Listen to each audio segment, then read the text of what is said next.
Hi there. On weekends, we do reruns so that yours truly can take a couple days off. Look for a fresh new episode on Monday. Meanwhile, please enjoy this episode for this day from a previous year. I thank you so much for your indulgence and loyalty, and have a great weekend. Hi there, and welcome to this day in history for January 27th. January 27th is the 27th day of the year in the Gregorian calendar, with 338 days remaining until the end of the year, unless it happens to be a leap year, as 2020 is, in which case there are 339 days remaining until the end of the year. Today's word is etymology. Etymology is a word that we've used nearly every day in telling you about the word of the day, and someone asked about it. Not to be confused with entomology, which is the study of insects, or etiology, which is the study of causes and origins. Etymology refers to the study of the historical development of languages, particularly as manifested in individual words.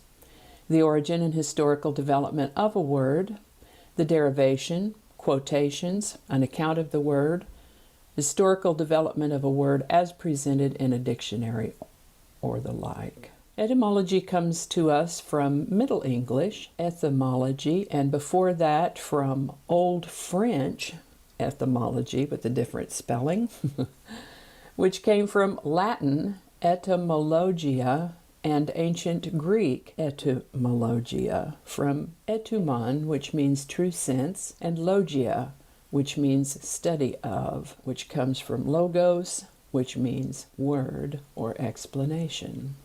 I thought logos meant knowledge, but I'm not a Greek scholar. If you know different, please let me know in the comment section. So anyway, there you go, etymology.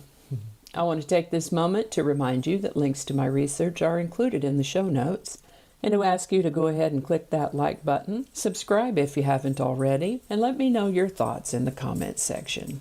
Also, feel free to share this video with others through email and your social media and so on. And with that, we're going to go on to the year 1785, when the University of Georgia was founded, the first public university in the United States. On January 27, 1825, the U.S. Congress approved Indian Territory in what is present-day Oklahoma, clearing the way for forced relocation of the Eastern Indians on the Trail of Tears. This is the birthday of Lewis Carroll, who was born on January 27, 1832. Of course, he's best known as the author of Alice's Adventures in Wonderland and its sequel, Through the Looking Glass, but he was also a notable poet and mathematician. On January 27, 1862, President Lincoln issued General War Order No. 1, ordering all land and sea forces to advance on February 22, 1862. On January 27, 1880, Thomas Edison received a patent for his incandescent light bulb. A little World War II news now. On January 27, 1943, Americans bombed Germany for the first time. On January 27, 1945, Soviet troops entered Auschwitz, Poland, freeing the survivors of the network of concentration camps, and finally revealing to the world the depth of the horrors perpetrated there.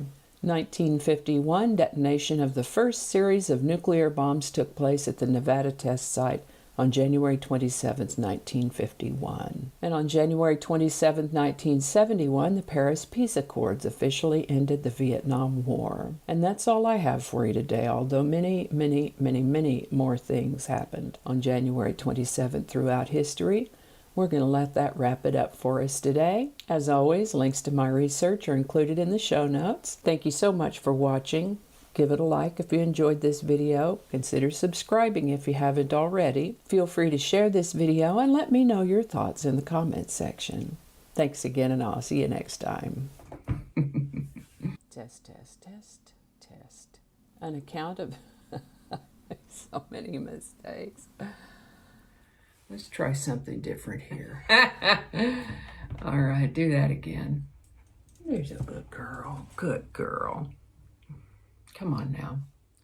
I don't know how all that's going to go together, or if it's even going to make it to the video. We'll just see. Probably cut all that out. That'll all be laying on the cutting room floor.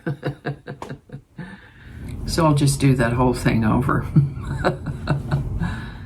That might not make it into the video, we'll see.